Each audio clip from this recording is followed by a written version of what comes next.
Welcome to this recording of the NMRA-PCR Coast Division Saturday virtual event, July 25th, 2020. Welcome to the July 25th Coast Division NMRA virtual event. This is our exciting day today. Pete Birdsong is going to take us through some views of his layout, and we're going to talk about his modeling and talk about some other things we're going to do and talk about some of the upcoming virtual events. Anyway, with that, I'd like to throw it over to Pete. Pete, take it away. Okay, thanks a lot, Phil. Are you going to allow me to share now? Yep, you're all set. Okay. Okay, so my layout is a logging layout set in Pike County, Mississippi around 1910. It's Can you talk louder? based on the real Fernwood Lumber Company Railroad that was down there from about 1863 into the 1930s. And it was eventually absorbed by the Illinois Central and then abandoned. So I've got about 11 shots I'm going to show you here, the layout, and I'll talk a little bit to each one, but most of my comments will be on this first shot here. And if any of you have questions about any of it, just shout out and we'll try to open the time. So this first shot is at the Fernwood location on the layout. It's looking at the Fernwood yard. Hey, Pete, can you do me a favor? I think your volume is really low, and I'm trying to figure out how. If you click on next to the mute button, there's a little up arrow. And if you click on that, click there, it says audio settings. Click on audio settings, and it'll open a window and it'll set your mic speaker. It says mic volume level. Just take the slider and move it up a little bit if you can. And so change it from automatic and move the slider up. See how it gets louder? It also sounds like somebody doing dishes in the background. It's a little bit disconcerting. Oh, shit.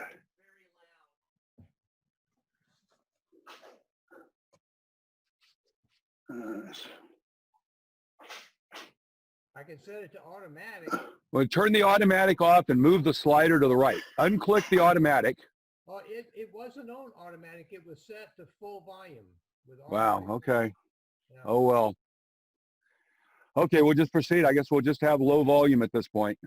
Well, do you want me to call in on the phone for audio from that? No, I think this will be good. It's okay, guys. I can punch it up. Everybody can just turn their volume up a little bit on their computers. I'll punch it up in the recording. Okay, should I continue? Okay, ready? Give it about 2 seconds and then just start again. Start again in 5.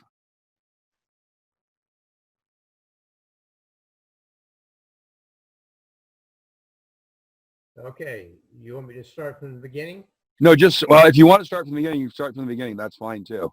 Well, there's no need to start from the beginning. I'll just start right here. Right here. The Yep. log crane, and I'm going to zoom in a little bit to show you a couple of things here. First of all,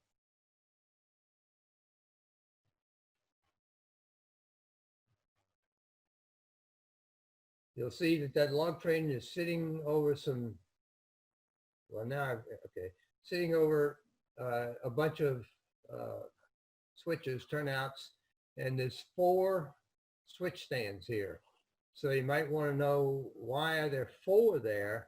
And the answer is, this is an O-scale layout in one bay of a garage, so space is really at a premium. And so it's sitting over actually 2 3-way turnouts. So all my turnouts are scratch built, including these 3-ways, and there's right behind the log train, there's a scratch built double slip switch. So everything is pretty compressed from a track standpoint on this layout. So the other thing we're looking at in terms of this picture is the engine facility here. So I've got a shop back here, water tower, a wood rick. All my engines are wood powered, no coal or oil, because this is a logging railroad. Behind the water tower is a sand bunker. You can see a bit of the turntable over there. And back here, there's an ash pit. So that's pretty much all I wanted to show on this picture. So I'm going to zoom back out and go to the next one, which is just to the left. And now we're looking at a couple of things. On the backdrop here is a cutover area where they're still doing some logging. You can see a little dirt logging road back here that's still being logged, and this is the logging, little dirt logging road leading down into the woods. We'll see the continuation of that in another picture. This is a Banta kit warehouse, and I'm using it as a transfer warehouse. So we'll see in the next slide also, we've got the narrow gauge track coming in here, and on the back side there's a standard gauge track which represents a piece of the Illinois Central, so that the narrow gauge railroad could transfer goods to the outside world and get them back in from the outside world. The other thing I wanted to talk about in this picture were these two tracks, this one and this one right here. So that's representing both a physical and a virtual logging yard. So there's a log loads track and a logs empty track, which is this one here with the engine on it, and there's empty logging disconnects staged up behind it. So it's two physical tracks, but it's four virtual tracks.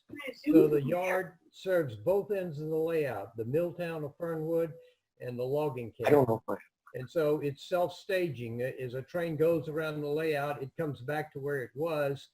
The engine cuts off, though, in the other end. So that's a kind of a neat thing to save time. We've been going the wrong way. So here's the other end of the warehouse here. You can see the standard gauge track back here from Illinois Central. These three cars back here are standard gauge cars. This one was built by my friend Dave Connery, who's on the video with us today, I think. This one was built by Doug Smith, our former superintendent. And this was a scratch-built car I built. This track here is a staging track for, this is a maintenance of way train here. The trees, the backdrop, I painted the backdrop. So again, it's representing, you know, a logging site. Here you can see a couple of oxen. Maybe I need to zoom into this. Couple of oxen pulling a log out of the woods. Here's that same logging road back there. And back in here, a couple more oxen.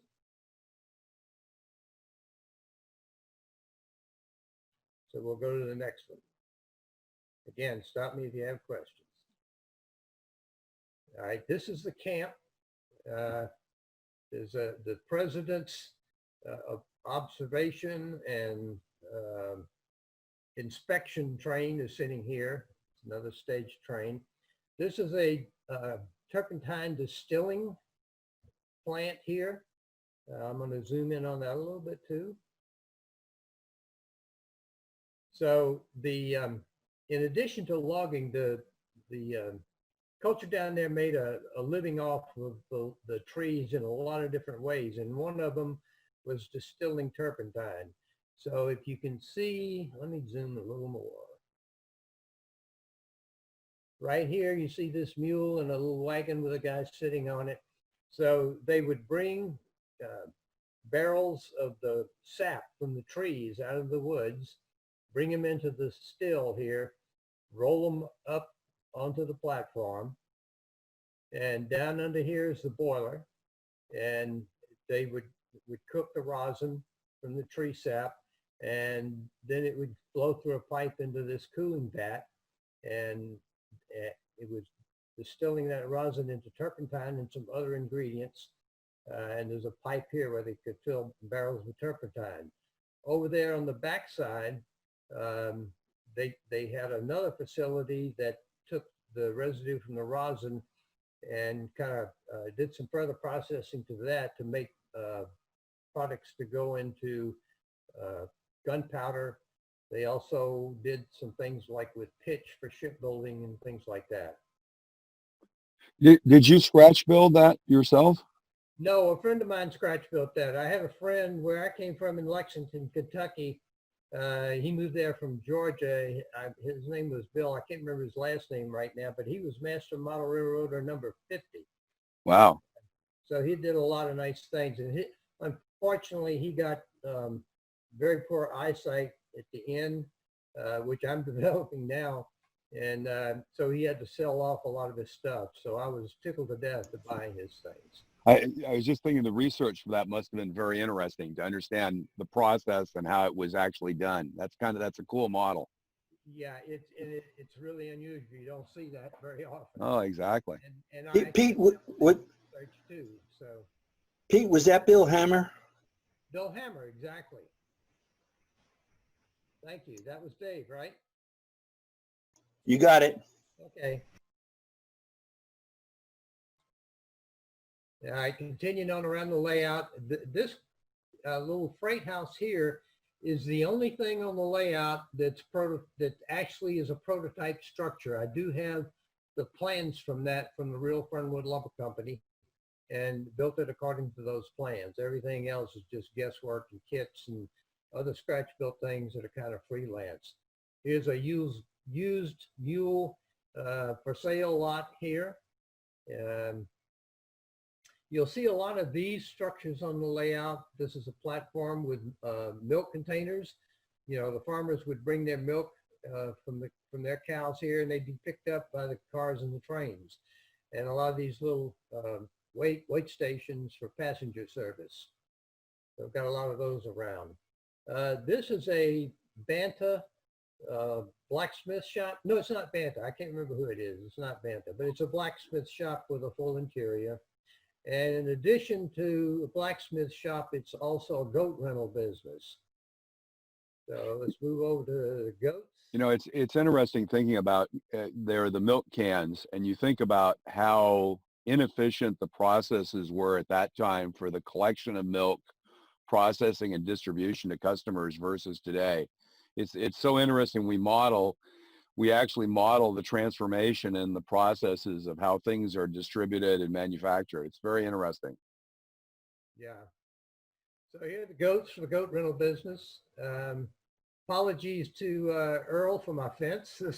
This is before his great series of clinics on fences.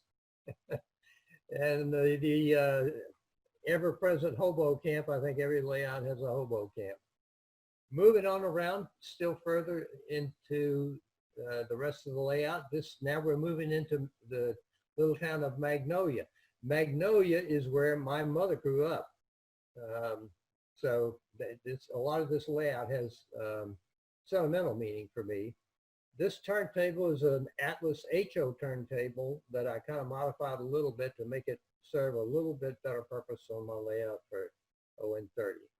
That's a Banta water tower. Right here is a cooperage, you know, building barrels so they could ship those over to the turpentine still and other places. Further into Magnolia, this is a commercial siding here. That's still the cooperage. Let me zoom in a little bit again. And here on this bus is a chicken coop with chickens. And over here is an ex-refrigerator car now serving as the Slick Willie's Sausage Works. And their motto was, "The worst is yet to come." See everything except come on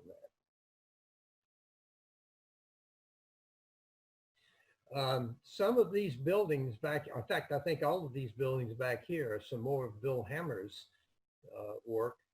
And these particular buildings, at least these two, maybe I don't think it's that one, but these two and several others on the layout are basically wood blocks, just solid wood blocks that he added various kinds of siding and windows and things like that to. But they're great for a small layout, especially in O scale where space is at a premium. Something I missed back before, you can't see quite as well here, but all my switch stands, the throw bar is yellow on one side and it's red on the other. So you can kind of see at a glance which way the turnout is thrown without having to get down close and look at the actual points.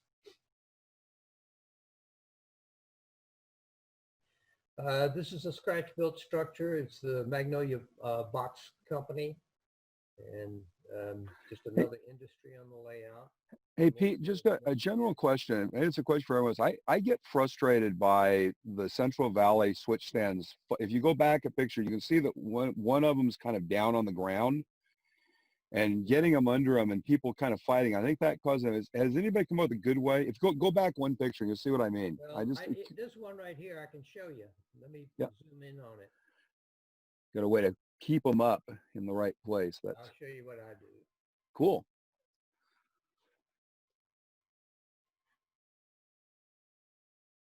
I'm not sure how well you can see it, but you see this one is not touching the ground. And what I do is I put a piece of wood Right. on either side. I don't know if you can see. No, I can see it. Yeah, no, that's what I was just thinking. I assume that's a good way to do it. I was thinking about different ways to do it. So you just used a little piece of wood there. Yeah, I've also used T-pins underneath them, but that's just one way. Yep. Cool. And also, if you use a skewer to just flip underneath it, it's really easy to throw them with a skewer. Yep. Yeah, well, you don't need the pick with this method here. There's enough sticking out that you can put your finger on it. You don't even need a fingernail. Right. Yeah, it's just, that's what I've just noticed is they tend to fall flat on the ground, and putting something under it seemed logical. It seemed great to just ask people what they were doing. So thanks. Yeah, thank you.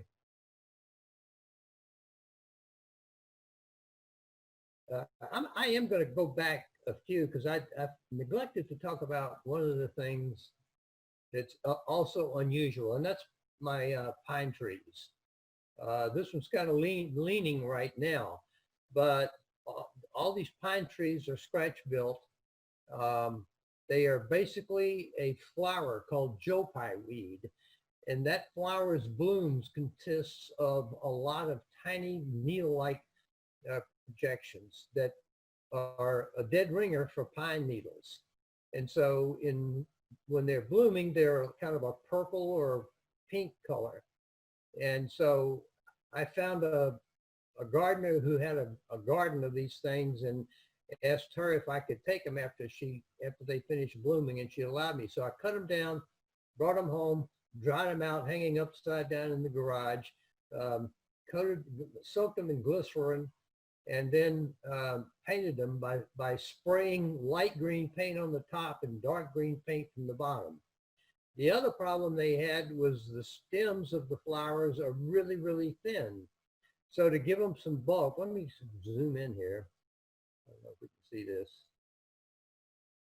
This might be something that other people could use, but you can see there's a lot of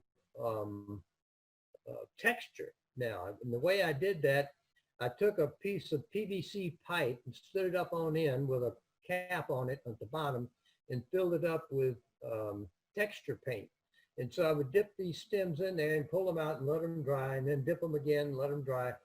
But I don't know, maybe 3 or 4, however many dips I needed to give them the bulk they needed. And then painted those with several different colors of paint. So that might be a process that would work for some other kinds of scenery. I don't know. I think that idea of dipping things into a thick textured material and then hanging them to dry to create thickness, that's actually a really interesting idea and could have really interesting application in a lot of areas. Yeah, if you took something that's fairly thick, dipped something in, and then hung it and let it dry, building up layers, that's an interesting way of getting that thickness. I think that's a great idea because most of the commercial trees, when they're like super trees and all that, the tree trunks are just too thin for the size of the trees. Yeah. I wonder if you could actually make something even thicker, take, some paint, maybe some glue and some sawdust, fine sawdust, and make kind of a pastish that would stick and give you some thickness. And that's a really interesting, I never thought, I did it with caulk on wire where you take the caulk and you put it on and then you by a faucet where you get water in your fingers, you draw the caulk out, and they give thickness that way. But this is because this is very if you did it right, you get very uniform thickness. I think who's the guys, the McKinsey brothers, somebody will know, who make the trees. I think they have a system for making the Colorado aspens where they dip into a tank filled with hot glue. But that's a really interesting idea of just using paint of a textured material like that and just letting it dry. Really cool, Pete. Thanks. Yeah. Well, another thing you could do, Phil, is before it dries, if you wanted some other kinds of special effects, you could take some really fine flaked stuff. Like I have ground up dried leaves in a blender. Yep. You can get a pretty fine mixture of little flaky things that way. Yep. So before the texture paint dries, you can sprinkle it with that stuff or something else. By the way, I've done that. Have a very flaky looking bark. Right. Yeah, I've done that with the sawdust that you get. I know from the cabinet shops, you can get really fine sawdust, and it creates a really nice bark effect. But that's interesting for trees that have much more loose bark using the leaf texture. That's an interesting idea too. Cool. So I had mentioned that this was a scratch built structure. The way it's built is with basically a cardboard center, and then I use wooden stirrer sticks for the outside boards. Let me zoom in on that a little. Maybe you can see it a little better.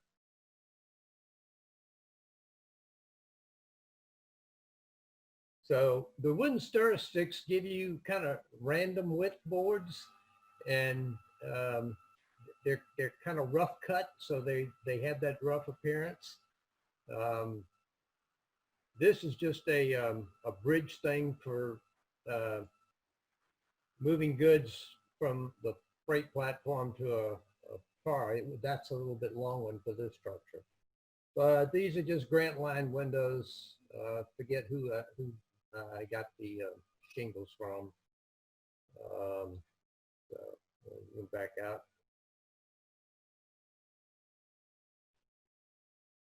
And so here's the log pond, and I'm going to zoom in on this a little too. Incidentally, when we were on the first part of the layout, I showed you the background and said that I had painted that, and that was true. But this is the newer part of the layout over here in Magnolia, and Doug Smith painted this backdrop. So I want to give him credit. So again, there's a log pond. Here's one of my logging disconnects, loaded ones here.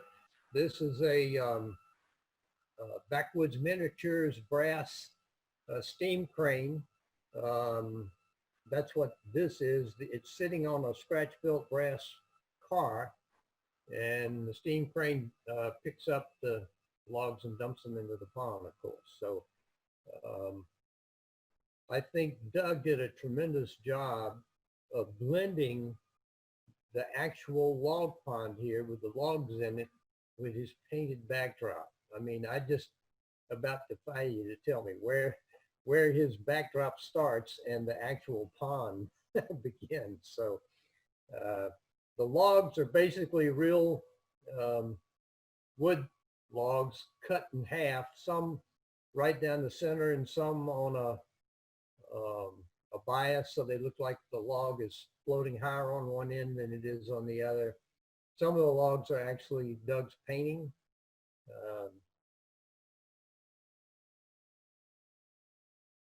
And we've got one more picture.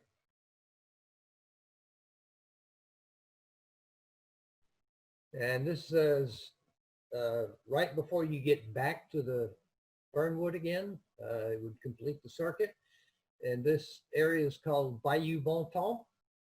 And you can see a little bit of the bayou over here. And this is a platform. And right off to its left is a little shanty. And this outfit is called the Bontemps Farmers Co-op. So again, farmers would bring their goods in to the co-op, ready to go to market. And it was originally a thriving little enterprise here, but as time went on, it got less and less so.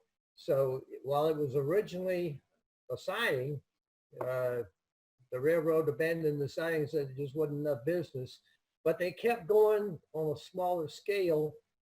Even though there was no connection, they used a hand car and a little trailer to bring the goods out next to the track. So when the train came by, they could flag it down and unload a few goods onto a boxcar or a refrigerator car.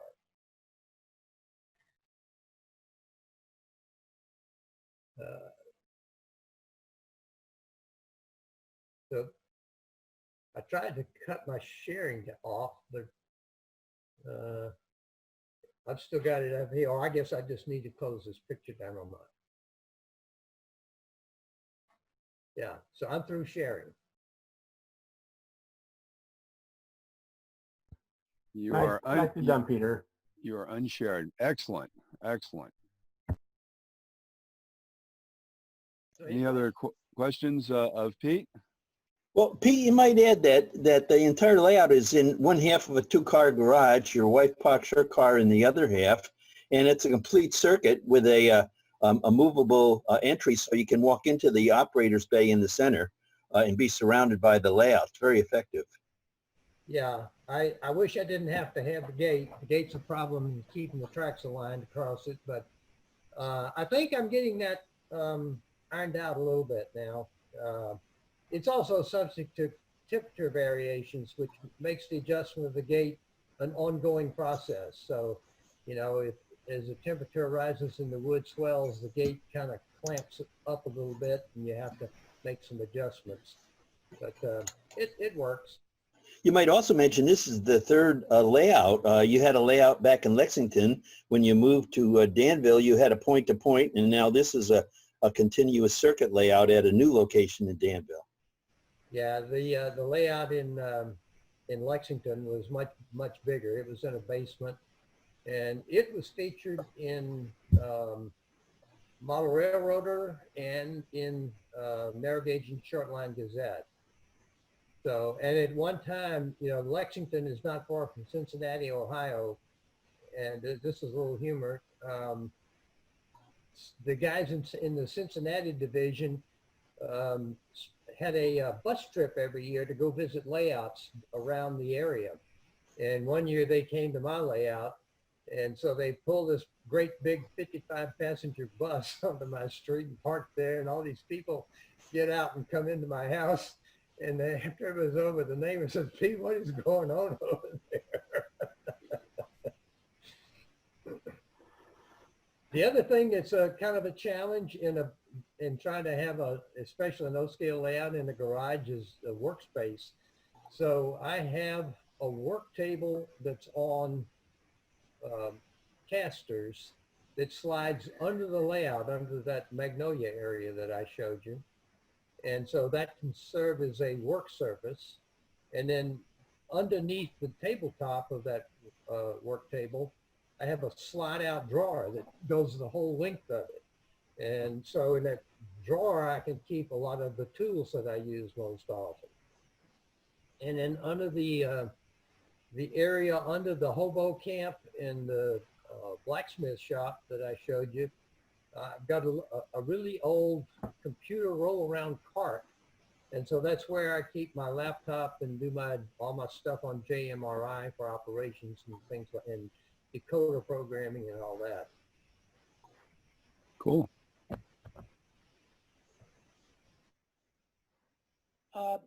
It was very interesting to me growing up on the East Coast to see the milk stands all over the place on the layout, because, you know, we've all heard of, oh, I took a milk train from here to there and it stopped at every wide spot in the road. And that reminded me of that, where they did actually do that, stick the cans out there and magically they all disappeared. Right.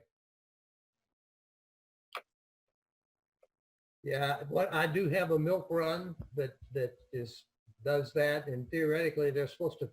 I have some of the milk cans turned on their side that represent empties, so the crew on that milk train is supposed to pick up the empties as they go around. And there's also the work train, and they're supposed to make sure the track is cleared before the crews go out to the camp to start felling the logs. And so usually as a joke, I'll put something on the track somewhere for them to, be on the lookout for to clear. I think milk service is something that almost every layout that before the electrification in rural areas demands, because until they provided good rural electrification and thus mechanical refrigeration, most farmers had to get their milk to the processing plant fairly quickly before the milk spoiled.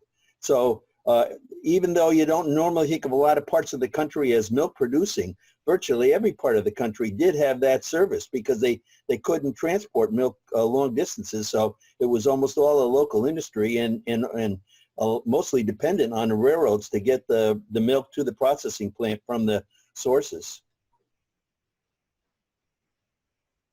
You're also you're introducing a really new, interesting operational aspect, which is actual physical handling of less than carload cargo by the operation crew. I mean, in Interstate O scale, you probably could do it. Definitely in G, you could actually have them pick up certain cans and drop them off.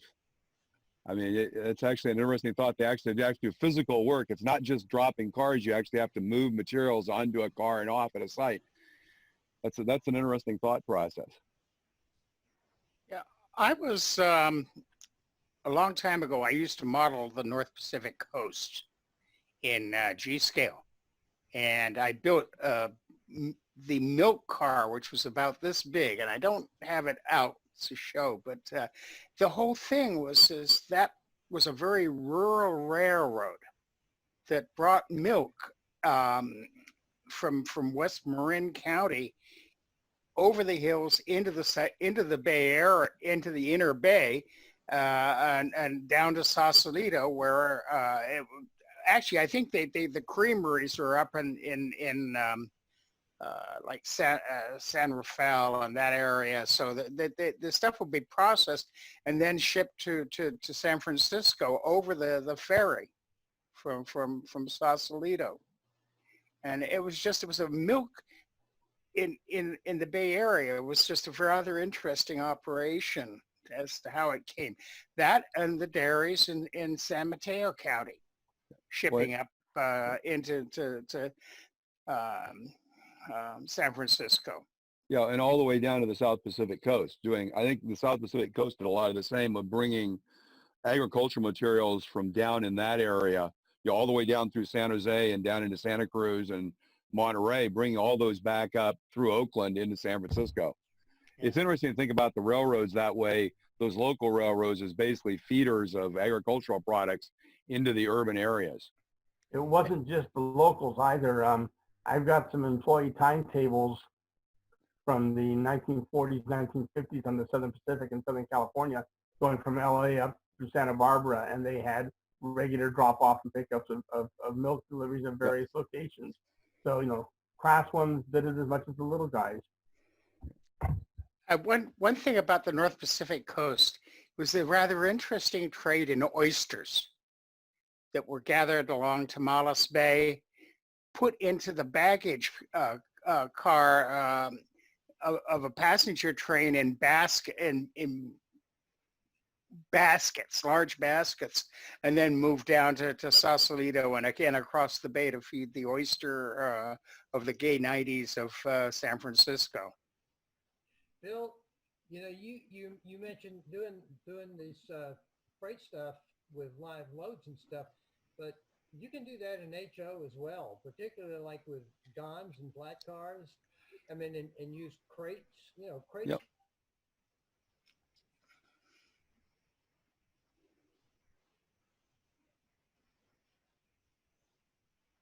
Pete, you went silent on us. Pete, I think we just lost you for some reason. Yeah, your audio's, you're not muted in here. There, you come back? There you are. You got me now? Yeah, for some reason your computer muted you. Okay. Well, I was just saying you can use that concept of picking up stuff at freight docks. You can use crates I've got a gun that has cast iron pipes that could be done with. And it can be done in HO, and even if it's small stuff, you could use tweezers to pick it Yeah. up and drop it. I guess, or you could drill a hole and glue a pin or something in that had, stuck up a little bit, you could grab onto and move it without having to pick the load up. Yeah, but even in HO, you can make large crates that can go on a gun or something That's if true. you wanted to do that. That's true. So Oh, cool. Interesting. Just reminded me too. I did the diorama for the Sunnyvale Museum back in 2012, and one of the reference shots that I used for building that from 1915 has a whole collection of milk cans right on the platform right here in Sunnyvale. So, also, I've been doing some loads and things too, and little tiny magnets are really handy for moving that stuff around. If you remember, there was one of the operating schemes for coal was that idea about put a little hole in the center of this and you could reach in and pluck out the coal load, and then you have loads out and empties in type of thing, and it was a very fast kind of way to do it. Mm-hmm. If you look at a lot of the commercial coal loads, they have like metal ball bearings glued up under the coal load, and you just swap them in and out with a magnet, and that works very well. Those of us that model the West Coast are lucky because it was oil. You can't fill or empty the tank car.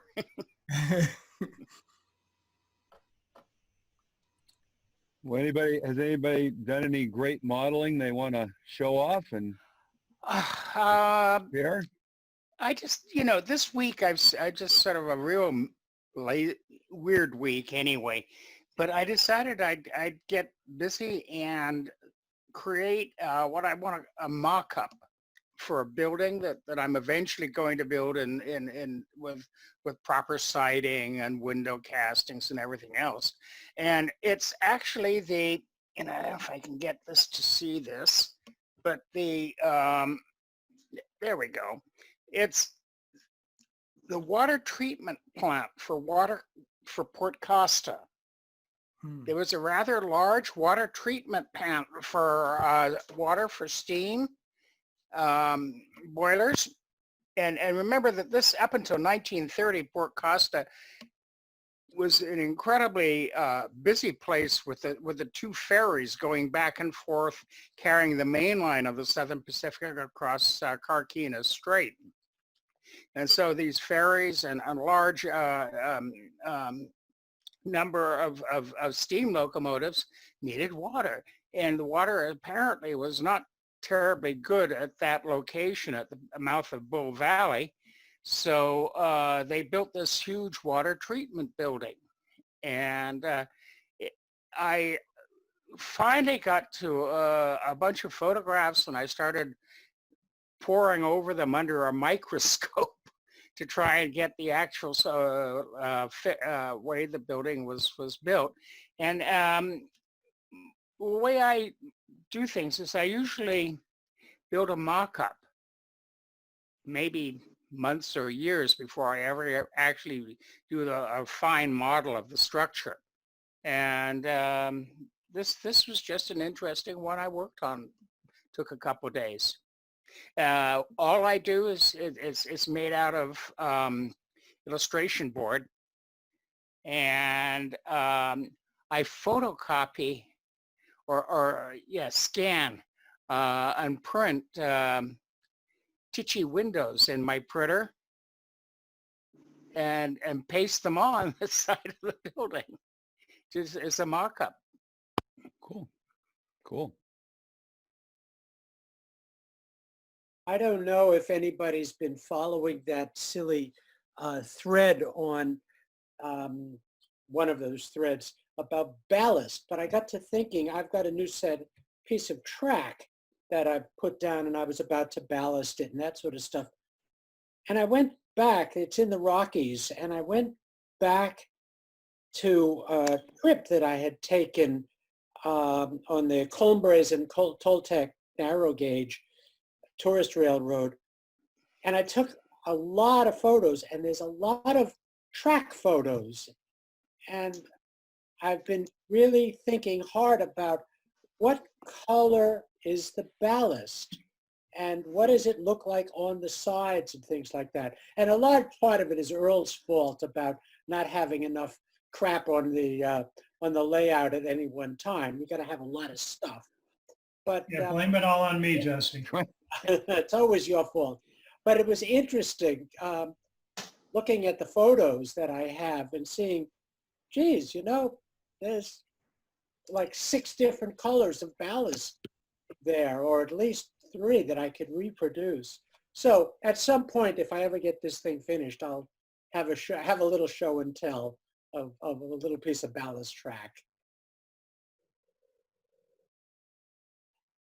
Kind of a funny story about mock-ups. A number of years ago, I was at an NMRA convention in Midwest, probably Madison or Milwaukee, I can't remember. But I was on a bus tour to a layout in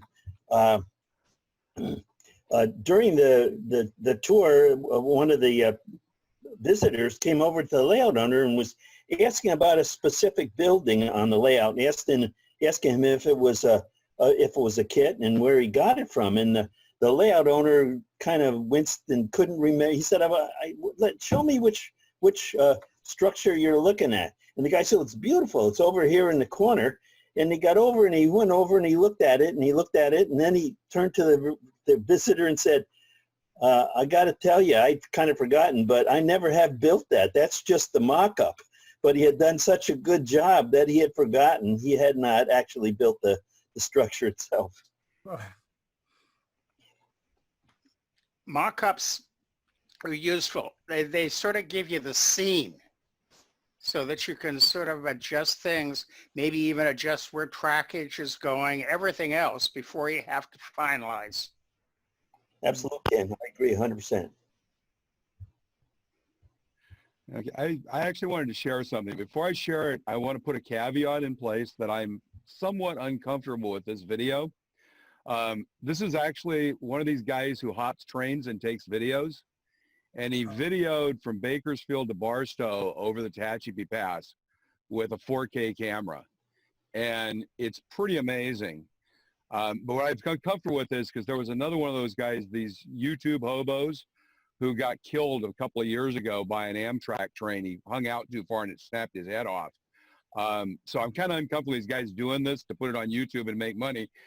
But they're coming back to the point of you get a really cool view of the tracks because you actually get an hour view of a specific right-of-way from the train. So I'm going to share it, and I actually put it to the place where it's actually going to go into the circle there. Hang on. So here's, but you can kind of see the quality here.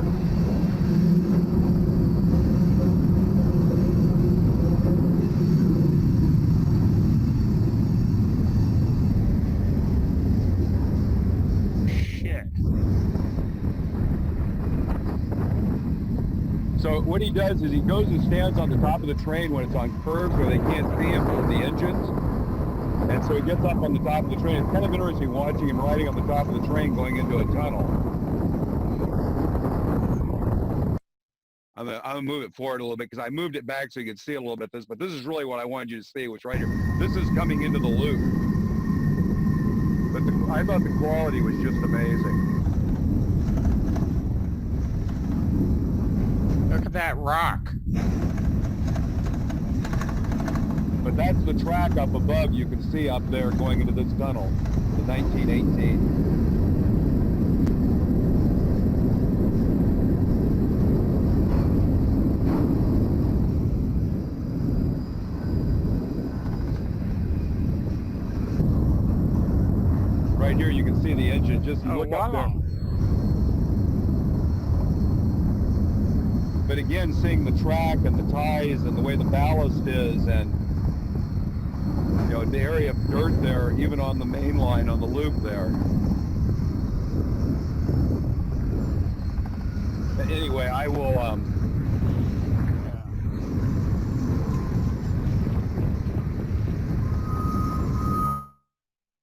I thought you might enjoy that. So There was somebody who did Tehachapi and also did Siesta Grade with a drone following along above a train Mhm. and filming it as it like it did the whole loop at Tehachapi. Yep. And another one I saw was a guy came out of the tunnel at the top of Siesta and followed it down through all of the horseshoe curves into San Luis Obispo. It's pretty. Oh, the interesting thing about the Siesta one, it was a military train. It was just loaded Cool. with all these armored vehicles. cool. The one you're calling Siesta, you mean Cuesta grade? Cuesta grade, yeah. Yeah. Okay. Sorry, I always mispronounce that. Yeah. I've I lived put- in California 50 years and I still pronounce it.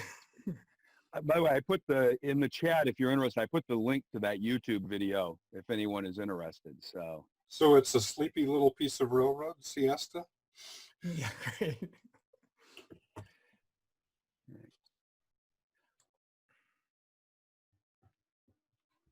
any other interesting perspectives? Well, Just one thing is I've been experimenting with Joe Fugate from Model Railroad Hobbyist. Did a thing on ballast and quick ballast. And I've been sort of experimenting with his method, this product from England, this Horizon ballast bond. And you dilute it, unfortunately, with a very precious subject, very precious material these days, alcohol, IPA. But it really does work in terms of breaking down the surface tension and then creating a very good rigid ballast structure. Yeah, that's what I use too. I use the IPA and matte medium mixed together and put it on with a dropper. Usually I spread the ballast and line it up pretty carefully first, then go in just with alcohol and then go in with the mixture once or twice, depending on how deep it is that I use. And that really does hold very solidly. And I use a lot of different kinds of ballast because I do a lot of different prototypes. So it's everything from very fine, almost dust, to fairly big size stuff or roundy river rock, depending on where I'm doing. So a lot of different ways to do it. Yeah, I had a brief email conversation with the people at Arizona Rock. I sent them a picture of the sample that's on the Granite Rock site of their standard railroad ballast and asked them if they could duplicate it. It's sort of a Dalmatian colored white and black piece of granite. Mm-hmm. By the way, I was going to show this. I have not tried this, but I had this pop up in some Google ad. It's a company in Texas, but they sell a gallon of isopropyl, 99% isopropyl alcohol for $30. Or you can get 4 people together for $150. And the shipping is not cheap. But, you know, if somebody wanted to get together a group of folks and buy, spend a couple $100 and buy 4 of those, you get 4 gallons of alcohol you can distribute. And it's 99%, which I'm assuming will make it even better for doing things like wood staining because you removed even more of the water content. Yeah. Yeah. Anyway, 6 months ago, it was $90 a bottle at Target Yeah, exactly. for 91%. Craziness. Mm-hmm. Of course, I guess you could just use the $9 vodka from Costco and just use it for instead. How did you stain your wood? That's vodka and ink. Probably should try that. Might be an interesting thing to try. Yeah, especially if you're modeling Russian railways or something. Okay, so I'm going to share the screen for a second and It just call it a proof of concept. anyway, so this is, you guys have shown a couple of pictures. This is the module I'm building. This is kind of just taken actually last weekend, but so it's actually a little ways old, but I'm basically at the point where all the basic dirt is done. I'm doing the roads. You can kind of see the roadways moving over here from down where I'm covering them and making a little contrast, trying to follow Earl's. You can't really see much of the contrast from here, except here where you can see the contrast at the water edge. So this is kind of the pier. I'm getting ready to start putting all the cross beams on top. All the pier pieces are in place. And this is the other end with the fuel dock and the causeway and the cannery and the barge in the back. And there are kind of some close-ups of trying to get, you know, the both nut bolt and washings, castings, and some barnacles and on it to make it look good. And put probably about 1/8 of an inch to 3/16 of an inch of magic water and some texturing for waves on the bottom. That's kind of been the last couple of weeks of effort trying to get that to this point. What'd you use for the barnacles on the piers there? It's just Woodland Scenics medium. I decided the spine was too small. I went back and looked at my pictures I took from Moss Landing. The stuff's bigger. It's not fine. Barnacles really aren't that. They're big clumps of stuff.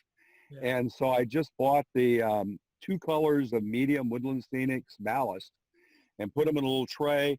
And I took them and I took one of those really cheap brushes and some white paint and dipped it in and just kind of spackled it around the ends up about 1/4 inch, and then just picked the colors and just dropped them. So it's a little variance and just kind of just dropped it on. It just stuck. And it seems to hold on really well. And I think, I'll put it back, I think it looks pretty good actually. So, hang on. Got to go share again. But yeah, so I think when the water, get a little bit of water here, it'll all look pretty good. Yeah. So, made these actually a little bit higher because I decided they looked a little bit better, a little bit higher.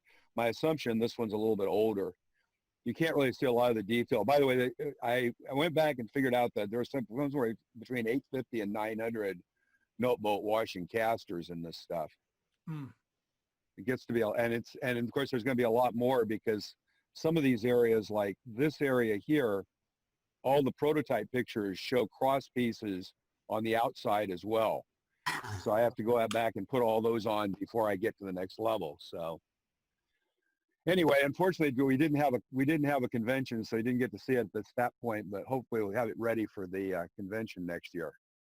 Hey, Phil, I liked in your first slide that, you know, the ground isn't flat. Oh, I really like that you got some texture and undulation in there, which is the way it really is. Exactly. One of the things I really try, it's when you start with foam, it's really easy to leave it flat, and you really got to get some texture to it and think about it going up and down. Exactly. Love that. Yeah, And just a little bit of Sculptamold goes a long way. Yeah, exactly. And the whole thing is, you know, it is all covered. I mean, I'm going to put the picture back up again.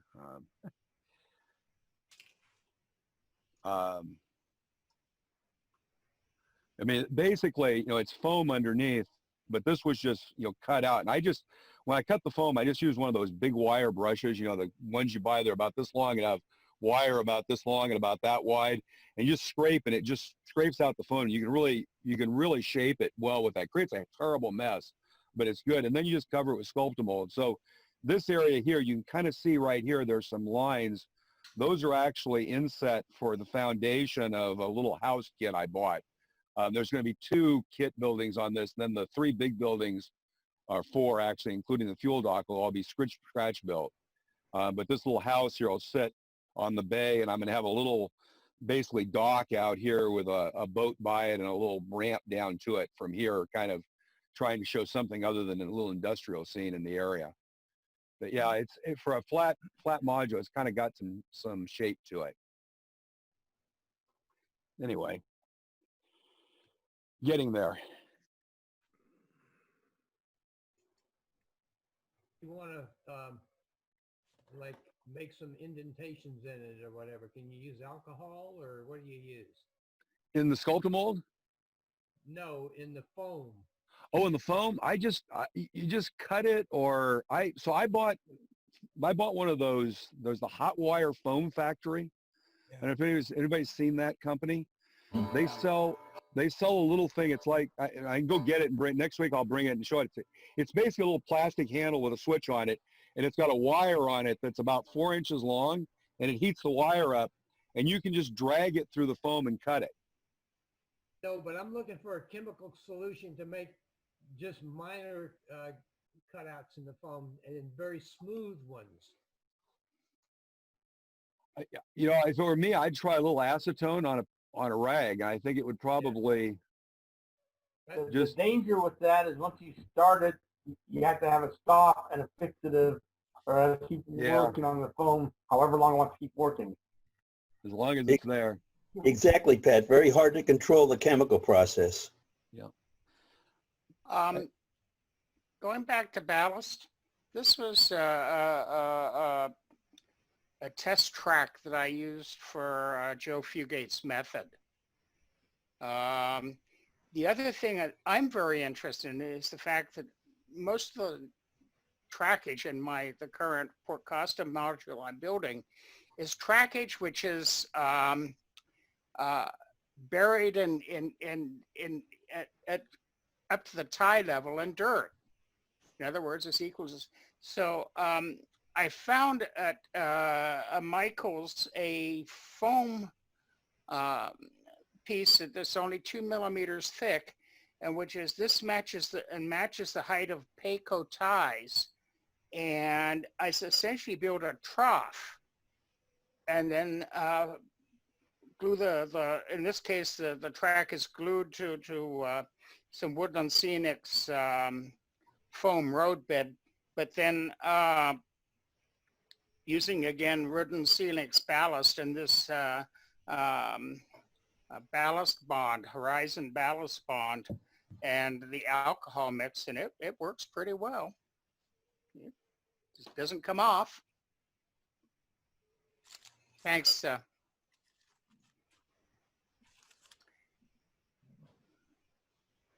Hey, Phil, can I try sharing my screen on something here?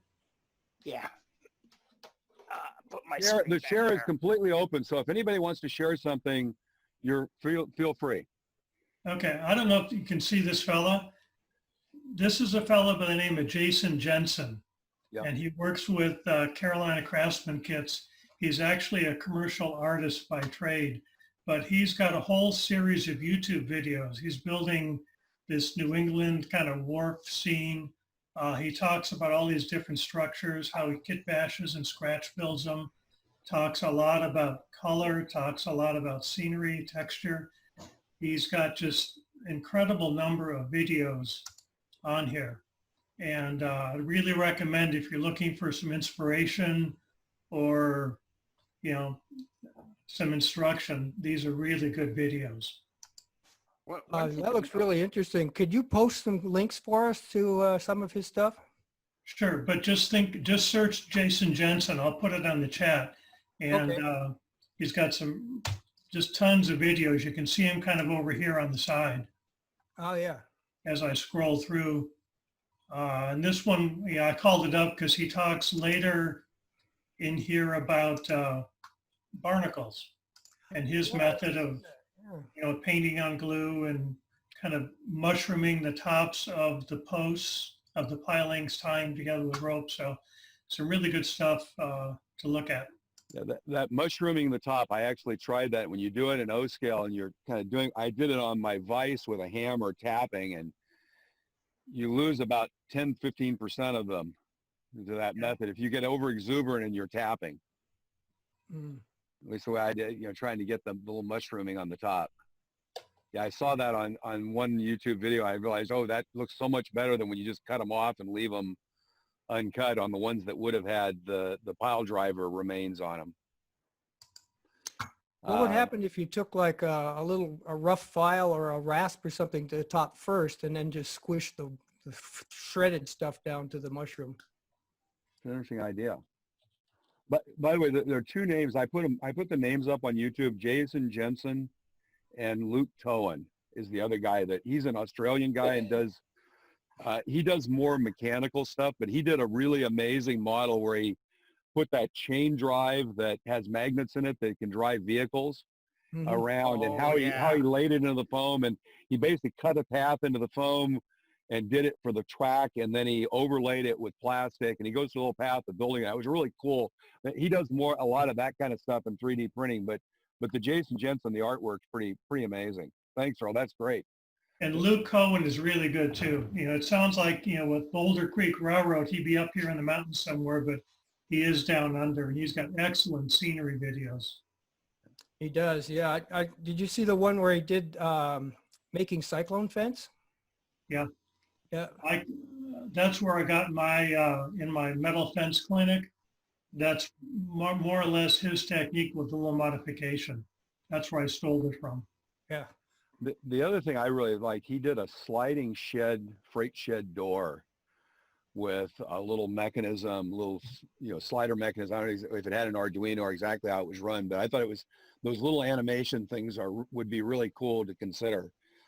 Seriously about that warehouse building I'm building for the module is going to have a door, and trying to figure out some sort of animation to put in it that can be kind of really simple, but just provide some motion. Because I think when you have something that has motion in it and the public sees that, it's very different. Yeah.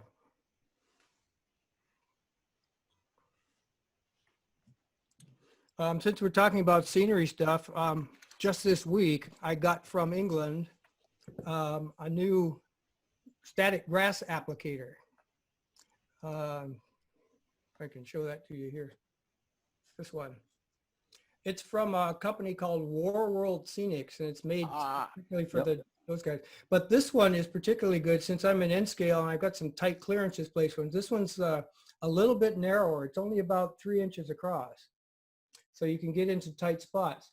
The other thing I really like about it, it's powered by a 9-volt battery. So you get a little bit stronger charge than you do on the ones that are just, triple A's or double A's that you do. So it does have an alligator clip on the end that you can use to put down, but this one is strong enough.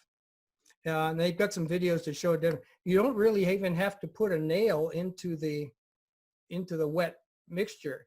You can just get it nearby. So that way you don't have to have a hole or anything, and you can use it that way. It's really handy. Paul, just a hint. I happen to have on my workbench an old beater ice pick, and I got that out, and I picked it up and I clipped that to the ice pick. And now you can hold the ice pick with the wood and just stick the tip of the ice pick close to wherever you're working and just move it along, and it makes it really easy than using a nail. So if you have an old ice pick around, not many of us are using ice picks anymore to pick our ice. It's a good use for an old ice pick or something like that laying around. Mm. On the other hand, someone said if you just clip it to the rail that's close by, it's actually good enough. The static charges are high enough, they go that far. So I've just taken to using a metal bar. Go ahead. Oh, what was the name of that again? This model? Yeah. This is called the ProGrass Micro Static Grass Applicator, and it comes from War World Scenics in the UK. By the way, War World Scenics, they sell on eBay, and they do pretty amazing arrays of static grass. Who's the lady from the UK? I actually saw her using it and talking about their static grass. Kathy Marat. Yeah. She actually did a video on static grass. When I was starting to do static grass, one of the videos I saw was her, and she was using their static grasses. And I bought a bunch of them from on eBay, and they're actually very good. They're very more variated in the color within the grass, I think, than most of the model railroading brands. Yeah. I've got to admit, I follow a lot of UK technology, things that are happening in the model world. There are quite a lot of interesting developments coming out of there. Also, it's a lot of the military modelers. A lot of the military modelers are coming up with some really good technology. Yeah. But railroad modeling. The other thing is I always do is every day I've got to go to RM Web and get my fix of little muddle. Yes. So which is a marvelous 10-foot by 10-foot room that this guy has just incredible scenic work. Mm-hmm. It was actually interesting. Jim Keller does this thing every day on Saturdays, this session. He had somebody in last week who was actually, the idea of trying to look at other modeling and what are the techniques you can use, like from the military modelers, and had somebody who actually had come in and was using vinyl wrap, and the idea of using vinyl wrap on cars. And apparently there's, in the car industry, the model cars, like those Traxxas cars, they make these vinyl wraps. And this guy had actually used the vinyl wrap to create, and it was actually, I think, on a G-scale car, the logo and stuff on the car. And it was an interesting thought process of, there are techniques that other modeling hobbies have figured out how to use, like the military modelers, and we can take some of those techniques and use them. And it's an interesting thought process. A lot of the Vallejo colors that lately I've been using them from their Panzer Aces series of military model colors. Mhm.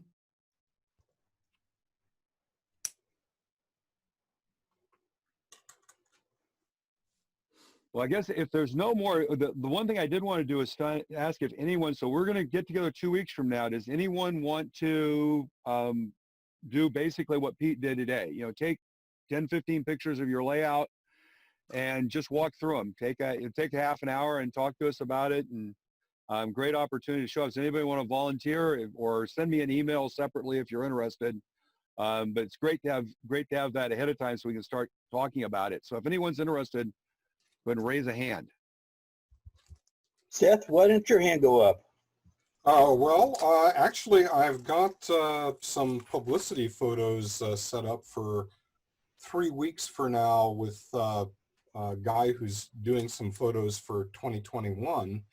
And as I clean up my layout, I will take some. So Cool. I'm not sure I'd be ready in 2 weeks, but maybe in 4 weeks. 4 weeks would be great. I mean, something.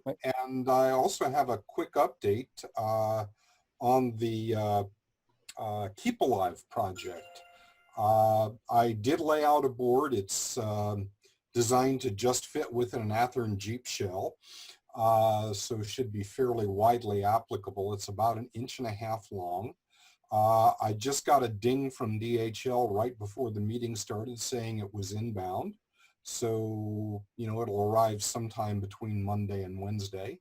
And let's see, I had to order some surface mount Zeners to make everything fit. And when they show up, I will build a prototype. So I think Guy was interested in one, somebody else may have asked.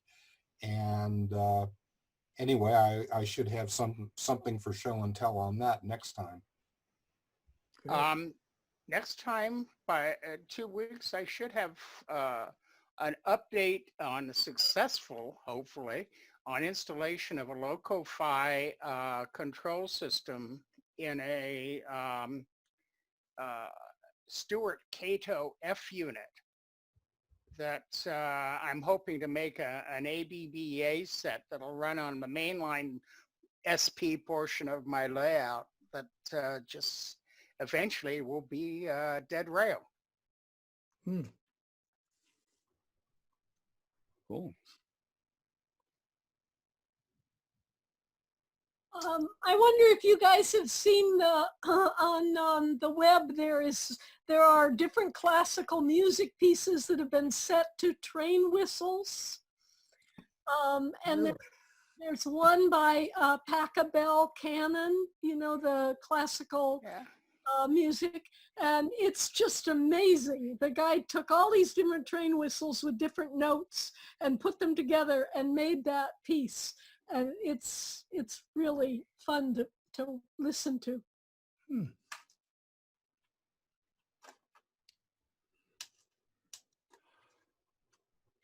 So I actually have a question. So I talked about the idea of doing kind of mini clinics and that for here. And one of the things I did was this idea of printed walls. And I want to show you what it is and see if you guys are interested for one of these to go through it. Probably takes about a half an hour to 40 minutes, but it's basically, the idea is, let me put this in a slideshow mode so you can see it this way, is this is a DPM resin O-scale little kit house. And this is actually the interior, and all the walls here have been organized and printed in PowerPoint, using PowerPoint as the tool set, printed on a printer.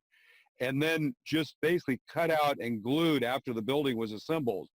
And when you look through the windows, you see this incredibly detailed interior, which, because you're seeing it basically in a very narrow view window, you don't see that it's flat and printed. So I guess the question I would ask is that something that would be of interest to do, maybe in addition to a layout tour on one of these? And by the way, I'd love to have other people do the same kind of thing. Just a quick clinic on something that you've done that's interesting. Is that something folks would like to do? Yes. Sure. Okay, so I'll put that on the agenda then for next for 2 weeks from now. Will it work with open office? Yeah. Actually, the technique is really simple. It's just any drawing program where you can scale things. Exactly. It just turns out so many people have PowerPoint. It's a nice thing to be able to use. Most people don't understand PowerPoint's a drawing program that makes you think it's designed to do slides. It's really just a drawing program. I use that in Publisher a lot to do those, get images from the web, resize them, and put them into interiors.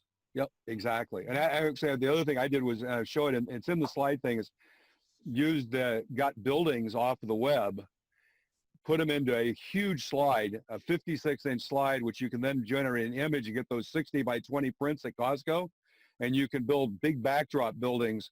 I did about 20 by 10 city for $200 in a day and a half. And it actually, from 15 feet, it looks pretty good. So that was at the PCR convention we had, where I don't remember who did the session where they talked about using those Costco prints for backdrops. That was actually at our PCR convention a year ago. I've got a white wall. Maybe I'll just project. There you go. Yeah. So actually, what's interesting is Costco. You can take in a PNG, an image, and they'll print you a 20 by 60 inch print of that image for $20. And it's kind of interesting to think about the things you can do with that, like for a backdrop or going down the stand-ins. If you've got that backdrop where you want to build a city and you're going to do it, but it's way on the horizon, you can put some picture images up there real quickly, cut them. What I do is I just took the images, cut them out with a razor blade, mounted them to masonite. I kept the same thing with photo etch. I actually just put some sticks on the back with hot glue and screwed them on, so you've got buildings on the layout. In my case, the background is looking at Cross Carquinez straight to the North Shore. Well, so in the session last year, it was the idea of using your camera. Going and taking the panorama. The idea of taking the panorama on your mobile device, and then taking that and generating a series of images, getting those printed and putting them back to back, and having an actual photo backdrop of the area that's the backdrop to your modeling. Whatever happened to panorama cameras? Remember those about 20 years ago? You get little. They became a setting on your iPhone. Yeah. So this is actually those backdrops. So this is actually, cutting them out, mounting them, and then the pictures over here. This is the city looking across, because where the public viewing is, you're about 12, 14 feet away from it. And, actually the buildings actually have labels on them like Oakland that change them, because you can change them pretty easily on the computer. So it's not quality modeling, but it's a way of doing volume stuff where you need to quickly. Mock-ups. Mock-ups and far backgrounds. Like if you're doing something where you're always going to be 10 feet away, you can get by, and it actually, so it's, anyway, we'll do that we'll do that 2 weeks from now. So somebody's got to want to talk about their layout 2 weeks from now. I thought Ken volunteered. Ken? It's really easy. What you saw is what Pete does, all you do is to take 10 or 15 pictures of your layout and just go through them and talk about it. It's very simple. Oh, speaker view. Yeah, it's on speaker view by accident. Anyway, we'll drive Zoom. We'll keep trying to push to find someone. So Cool. Well, I guess that we're probably at the point where, unless there's more, we will call it a day. And everybody have a great week. Thank you, Phil. Good job Thank you, today. Bill. Thank you. Mhm. Have- Take care. Goodbye, all. Thank you, Pete. Stay safe. Bye now. I have to leave there.